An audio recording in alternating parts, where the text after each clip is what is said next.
Saudara-saudari semua, kita mulai lagi pendalaman Alkitab kita, dan minggu ini temanya adalah bertobat dan menjadi seperti anak kecil. Ini ada di ketiga Injil, tetapi kita pakai Matius 18 ayat 3. Langsung aja, di dalam Matius 18 ayat 3, firman Tuhan berkata, "Aku berkata kepadamu, sesungguhnya jika kamu tidak bertobat dan menjadi seperti anak kecil ini, kamu tidak akan masuk dalam kerajaan surga." Jadi Anda sudah melihat di sini ada beberapa poin kunci. Pertama adalah Anda harus bertobat, Anda harus menjadi seperti anak kecil, baru masuk dalam kerajaan surga. Saudara, dulu saya berpikir bahwa kalau kita nggak bertobat dan menjadi seperti anak kecil, maka kita akan masuk neraka. Ya, jadi nggak masuk dalam kerajaan Allah gitu. Tapi kemudian saya malah menyadari bahwa ini pandangan tersebut berbeda dengan apa yang menjadi dasar daripada kebenaran firman Tuhan tentang keselamatan. Saudara, banyak sekali ayat-ayat, dan kita ambil dua ayat aja. Dalam Kisah Para Rasul 4 ayat 12 dikatakan keselamatan tidak ada dalam siapapun juga selain di dalam Dia, yaitu Yesus. Di kolong langit ini tidak ada nama lain yang diberikan kepada manusia yang olehnya kita dapat diselamatkan, yaitu nama Yesus. Yohanes 3 dari 16, 17, 18 semua menunjukkan Allah mengutus anaknya yaitu Yesus ke dalam dunia bukan untuk menghakimi dunia, melainkan menyelamatkannya oleh Dia. Barang siapa percaya kepadanya tidak akan dihukum, barang siapa tidak percaya ia sudah berada di bawah hukuman, sebab tidak percaya ke dalam nama Anak Tunggal Allah. Jadi Anda tahu bahwa satu-satunya dosa yang membuat orang dihakimi adalah ketidakpercayaan kepada Yesus, saudari. Tapi kita yang percaya tidak dihakimi. Jadi intinya dari segala sesuatu ini dengan ayat-ayat yang lain adalah bahwa keselamatan adalah karena iman pada karya Tuhan Yesus. Jadi bukan karena Anda menjadi anak kecil, bukan karena usaha Anda untuk bertobat. Ya, nanti kita juga akan melihat makna dari bertobat. Jadi ketika dikatakan tidak akan masuk kerajaan surga, bukannya berarti tidak diselamatkan. Tadi sudah dikatakan sebab keselamatan hanya karena karya salib Yesus. Lalu maksudnya apa dong tidak masuk dalam kerajaan surga? Saudara, satu, kita harus mengizinkan firman Tuhan menerangkan makna firman itu sendiri. Di dalam 1 Korintus 4 ayat 20 dikatakan kerajaan Allah ataupun kerajaan surga bukan terdiri dari perkataan tetapi dari kuasa. Dan Roma 1 ayat 16b katakan Injil adalah kekuatan Allah ataupun kuasa Allah. Jadi Anda melihat bahwa tidak masuk dalam kerajaan surga artinya Anda tidak melihat ataupun mengalami kuasa Injil, kuasa firman Tuhan. Apa yang dikatakan di firman Tuhan, Anda nggak melihat kuasanya. Ini maknanya. Anda mungkin sudah diselamatkan karena iman kepada Tuhan Yesus, tetapi Anda dan saya tidak bertobat, tidak menjadi seperti anak kecil, maka tidak melihat atau mengalami kuasa ini. Nah, hari ini kita akan melihat satu persatu dulu, kita akan melihat secara detail makna bertobat. Karena banyak orang ketika ngomong bertobat, firman Tuhan ngomong bertobat, tetapi konsep kita ketika bertobat berfokus pada manusia. Artinya bertobat adalah perbuatan kitanya dimulai. Bukan itu, saudari. Firman Tuhan mengatakan bertobat adalah metanoia.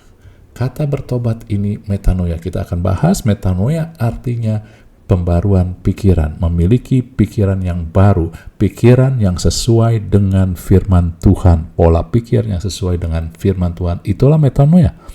Bagaimana kita bertobat?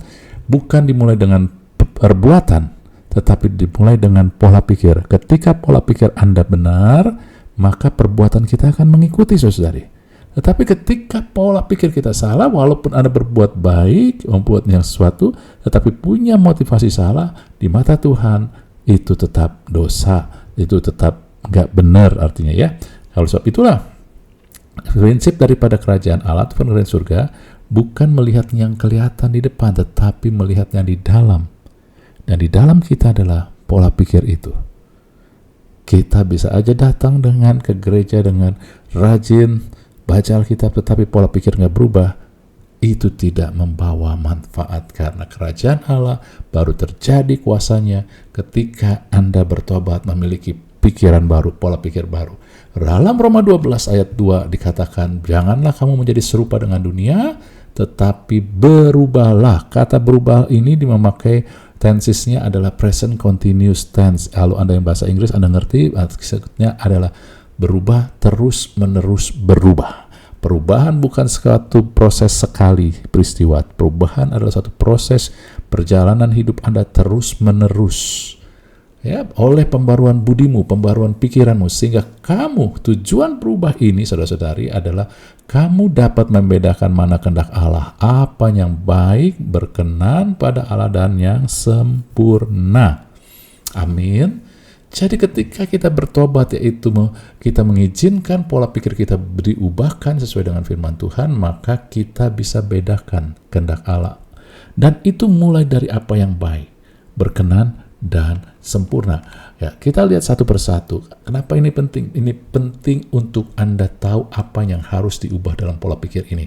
Pertama, kata baik itu atau agathos, saudara. Itu berarti baik, good, ataupun juga murni. Nah, firman Tuhan harus menerangkan firman Tuhan. Dalam surat 1 Petrus 2 ayat 1 sampai 2, saudara-saudari, dikatakan begini, ya. Jadi Anda lihat perkataannya, karena itu buanglah segala sesuatu kejahatan, tipu muslihat, kemunafikan, iri hati, serta semua perkataan jahat. Seperti bayi yang baru lahir, hendaklah kamu menginginkan air susu yang murni, yang baik, yang agathos, yaitu firman, supaya kamu dapat bertumbuh di dalamnya. Jadi pembaruan pikiran, tujuannya pertama adalah Anda bertumbuh dengan menerima atau makanan yang murni. Firman Tuhan bukan hanya sekedar janji-janji Allah, tapi firman Tuhan membuat Anda tahu mana ini yang boleh. Anda harus buang kejahatan, Anda harus buang perkataan-perkataan yang enggak benar, Anda harus buang iri hati. Makanya ketika Anda terima Yesus, ketika Anda jadikan Yesus juru selamat, maka hati nurani Anda mulai terusik. Kalau dulu bohong dikit-dikit Anda anggap itu biasa-biasa aja, sekarang sepertinya hati nurani Anda mulai mengusik. Ini nggak boleh loh, harus dibuang. Oh, kecil ini kadang berguna kok, bohong-bohong kecil. Enggak nih, firman Tuhan bilang buang. Ya, perkataan jahat, perkataan nggak benar, ya, munafik, buang. Ya, Anda mulai. Tujuannya apa? Tujuannya Anda mulai menginginkan pertumbuhan, dan untuk pertumbuhan itu Anda perlu susu murni. Ya, nah ini dia susu yang baik untuk Anda bertumbuh. Seorang bayi rohani harus, ataupun kita yang mau bertumbuh, butuh nurani yang murni, saudara. Banyak orang nggak melihat kuasa daripada kerajaan surga, mujizat, janji, apa yang terjadi firman Tuhan, mereka nggak lihat. Bukan Tuhan nggak mengalirkan, tetapi nurani mereka sangkal, mereka matikan nurani. Saudara, prinsip dari kerajaan Allah adalah mengalirkan. Artinya semakin saluran untuk mengalirkannya itu tidak tersumbat, tidak terblok, maka itu akan semua mengalir. Tetapi ketika kita mengizinkan nurani kita nggak dimurnikan, kita tidak mengizinkan standar hidup kita sesuai dengan firman Tuhan, maka itu bisa memblok aliran daripada kuasa kerajaan Allah, kerajaan surga, saudari. Ya, jadi untuk itulah kita butuh terus baca firman, bukan hanya cari janji yang mana, tapi juga apa standar Tuhan. Oke. Kemudian yang kedua, lanjut dari 1 Petrus 2, saudara, ayat 4 dan 5. Saya pakai terjemahan IMB, ya. Maka datanglah kepada Yesus batu hidup, yang telah ditolak oleh manusia, tapi dipilih Elohim, pilih Allah menjadi batu berharga. Demikian juga kamu sebagai batu hidup, kamu sedang dibangun menjadi rumah rohani, imamat yang kudus, untuk mempersembahkan persembahan rohani yang berkenan kepada Elohim oleh Yesus Kristus. Tadi kita sudah melihat tujuan kita berubah pola pikir adalah supaya kita mengetahui apa yang menjadi kehendak Allah, apa yang baik, apa yang berkenan, saudara-saudari. Anda ngelihat di sini, saudara, menarik. Anda melihat di sini bahwa dikatakan Yesus batu hidup. Anda dan semua orang percaya adalah batu hidup. Ini jamak. Tujuannya apa? Menjadi dibangun. Kita dipakai untuk suatu bangunan. Anda tahu bahwa ketika Anda membangun, Batu kali Anda nggak bisa campur dengan batu bata ataupun jenis batu yang lain, saudari. Karena itu akan merusak satu sama lain ataupun juga tidak membuat bangunan itu kokoh. Ketika Anda membangun, batu kali Anda satukan dengan batu kali, walaupun ukurannya berbeda tetapi sekelop. Dan ketika Anda bangun, mereka harus satu, baik itu direkatkan, ditempelkan, ataupun juga dengan cara menaruhnya interlock, saudara-saudari. Amin. Jadi Anda ngelihat, ketika surat Petrus mengatakan, Yesus batu hidup, kalau Anda membangun secara Yesus, Anda harus sama-sama batu hidup juga. Kalau Yesus yang adalah batu hidup itu adalah setia, maka Anda harus bangun hidup Anda juga sama. Bersama Yesus Anda bangun, itulah yang berkenan, Anda pun harus setia. Kalau Yesus adalah kudus sebagai batu hidup, patokan, batu yang paling menjadi patokan, saudara, maka kita yang juga adalah batu-batu hidup ini, supaya kita berkenan depan Allah, ya, untuk bisa dipakai sebagai suatu bangunan, maka kita pun harus setia seperti Yesus, kudus seperti Yesus juga, saudari. Amin. Jadi dengan kata lain Anda ngelihat di sini batu hidup untuk pembangunan, susu murni untuk pertumbuhan.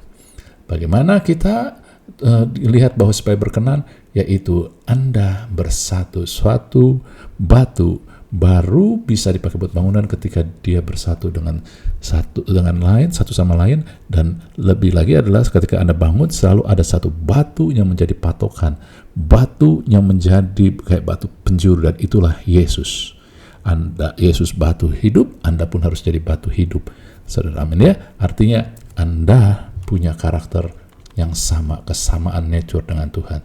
Dan batu itu kalau ada suatu bangunan harus bersatu. Oleh sebab itulah ketika Anda mau melihat kuasa firman Tuhan, kuasa kerajaan surga terjadi, Anda mulai mau dituntun, dipimpin hidup dengan orang-orang yang memiliki karakter yang sama, natur yang sama dengan Tuhan Yesus. Setia, mencintai firman, dan mengatakan makananku ialah melakukan kehendak Bapa, maka Anda akan menjadi alat yang menyalurkan kuasa Tuhan dari kerajaan surga. Yang menjadi masalah adalah kerajaan surga menyalurkan kuasa, tetapi kita nggak mau bersatu, kita nggak mau bersekutu sama Tuhan, kita nggak mau melihat dengan iman kesatuan kita dari karya Tuhan Yesus, lalu kita nggak mau membangun karakter kita, natur kita berdasarkan natur Kristus. Nah, inilah yang membuat penghambat aliran kuasa dari kerajaan surga mengalir dalam kehidupan kita, saudari. Amin. Dan yang kedua adalah 1 Petrus 6, saudari. Ini bukan 45, 6, saudari ya. Dikatakan, hal itu pun tertulis di kitab suci, lihat aku meletakkan di Sion batu utama yang terpilih, yang berharga, siapa yang percaya kepadanya tidak akan pernah dipermalukan. Saudara, tujuan kita dibangun adalah kita bukan dibangun di sembarang tempat, tapi di Sion. Ketika Alkitab ngomong Sion, Mazmur katakan, Ibrani katakan, Wahyu katakan, Sion adalah realitas pemerintahan Allah. Sion bukan tempat, tetapi adalah suatu lambang, ya, keadaan di mana ada pemerintahan Allah di situ. Jadi punya otoritas di situ. Itulah. Jadi Sion mengatakan, saya katakan di sini realitas pemerintahan Allah dinyatakan, dimanifestasikan itu di Sion. Kata sempurna itu adalah, ya, teleos. Ini akar katanya sama sama teleos. Akar kata yang dipakai juga dengan tetelestai, itu perkataan yang digunakan Yesus ketika dia mati di kayu salib. Jadi segala sesuatu, saudara, kita memerintah, sempurna memerintah hanya ketika kita melihat kepada karya Yesus, kita melihat Yesus bertata di Sion, saudari. Jadi Anda melihat Sion lambang pemerintahan. Bagaimana kita bisa memerintah? Kita punya pola pikir adalah kita tahu dan berdiri atas apa yang telah Yesus bayar di kayu salib. Sebab di atas kayu salib dia katakan tetelestai.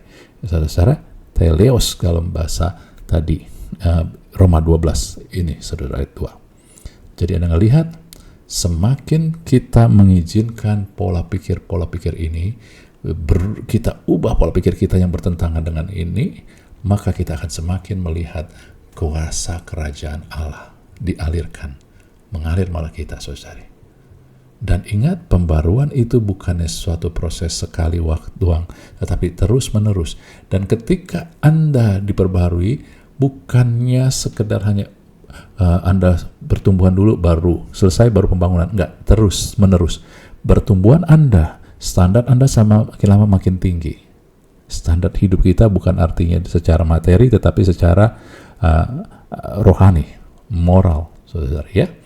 Terus kemudian Anda terus diperbarui dalam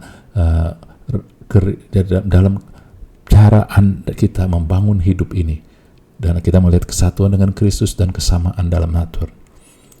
Dan sementara itu terjadi, kita juga pembaruan tentang pertumbuhan susu yang murni. Sementara itu juga terjadi pembangunan juga batu hidup. Kemudian juga sementara itu juga kita juga pembaruan pikiran untuk ada di Sion, memerintah. Kita mulai kenal firman Tuhan, hal-hal yang membuat apa yang Tuhan Yesus telah lakukan, apa dampak daripada kematian Yesus di atas kayu salib. Amin, saudari. Anda ngelihat di sini. Jadi bertobat bukanlah dimulai dari perbuatan, tetapi dimulai dari pembaruan pikiran. Kalau kita nggak bertobat sesuai apa yang itu firman Tuhan dan karakter ilahi, saudara-saudari, maka kita memblok aliran kuasa kerajaan Allah yang tak terbatas dalam kehidupan kita. Dan tapi Tuhan sangat mau, oleh sebab itu Anda dan saya diundang. Kalau Anda mendengar kebenaran ini ya dalam Alkitab saat ini, maka sesungguhnya itu adalah undangan Tuhan. Yuk, saya tahu perubahan itu, pola pikir itu enggak seketika, tapi kita harus mulai. Bertemulah, berkumpullah, milikilah, cari komunitas orang-orang yang bukan hanya mau kelihatan di luar baik, tetapi mau terus diubahkan pola pikirnya. Mau memakai standar firman Tuhan. Mau menjadikan Yesus patokan. Bukannya keinginan dia, bukannya di dunia. Dan mau berdiri di atas karya Yesus, di atas kayu salib. Maka Anda akan melihat bahwa sistem kerajaan Allah, kuasa kerajaan Allah, apa yang dikatakan di firman terjadi. Akhir kata saya mau katakan begini, ketika Anda baca firman Tuhan, jangan hanya sekedar baca janji-janji Tuhan aja. Di firman Tuhan juga ada standar-standar yang membuat hati nurani kita bisa melihat ini boleh, ini tidak. Di firman Tuhan juga ada karakter-karakter Allah, karena kita harus memiliki kesamaan karakter, ya, kesamaan natur, dan juga supaya kita bersatu, supaya kita bisa dibangun, saudari. Amin. Itu harus sudah itu kita tahu janji-janji Allah, apa yang dia janjikan, apa yang sudah dia bayar, maka Anda akan memerintah. Tapi ketiga hal ini tetap penting, saudari. Lakukan, renungkan, dan hiduplah di dalam kerajaan surga. Kiranya Tuhan berkati kita semua. Minggu depan kita akan lanjutkan bagian kedua, menjadi seperti seorang anak kecil ini. Amin. Tuhan berkati kita semua.